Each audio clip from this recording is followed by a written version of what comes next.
बेटी का प्रेम ज्यादा पिता से बहुत होता है, बहुत।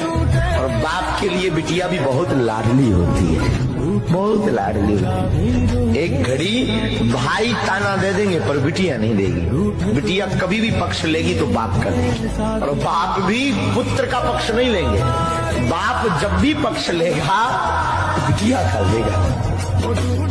माताएं जब भी पक्ष लेती पुत्र का लेती, और बाप जब भी, पिता जब भी पक्ष लेता है ना, बिटिया का पक्ष लेता है। और बिटिया भी कितनी कठोर दिल की होती, जिस घर में रहती माँ बाप जिनके साथ खेली, बड़ी भई बड़ी भई, एक पल में वो परायों को अपना मान लेती। उस बेटी से पूछो जो अपने पिता के घर को छोड़कर आती है, उसको कैसा लगता है। एक पल में 20 साल का नाता तोड़ देती, एक पल में।